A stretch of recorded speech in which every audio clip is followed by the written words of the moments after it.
한 소년이 있었습니다. 사람들 앞에서 노래 부르는 것을 좋아했던 그 소년에게 주위에선 칭찬이 끊이지 않았습니다. 정말 노래 잘하는구나. 커서 꼭 유명한 가수가 되렴. 가수의 꿈을 이루기 위해 열심히 노력한 소년은 마침내 예술대학 성악과에 진학하게 되었고 졸업 후 여러 곳에서 자신의 재능을 마음껏 뽐냈습니다. 어느 날 그는 결심했습니다. 더 큰 무대로 진출하기 위해 자신의 재능으로 조국에 봉사하기 위해 평양으로 이사하기로. 그러나 출신 성분이라는 장벽은 그의 꿈을 산산이 쪼각내었습니다.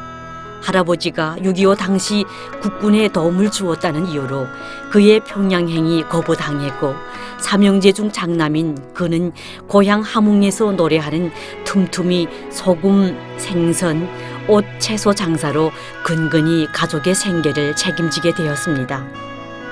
그러던 어느 날 생계를 위해 굼을 거래하던 중 현장에서 붙잡힌 그는 사형을 언도받기에 이르렀습니다. 북한에서 개인이 굼을 소장하는 것이 불법이었습니다.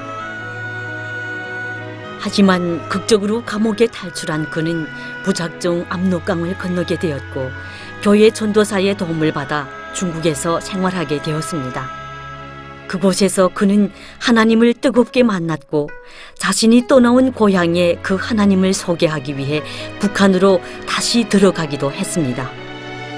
하지만 중국에서 2번이나 발각될 위험에 처하게 되면서 그는 간절히 기도하기 시작했습니다. 하나님, 제게 이 도망자의 신분만 벗어날 수 있게 해주세요. 신실하신 하나님은 그의 기도를 들어주셨고 한국으로 들어올 수 있는 기회가 생겼습니다. 그는 현재 자신처럼 북한에서 자유를 박탈당한 사람들을 위해 하루하루 살아가고 있습니다.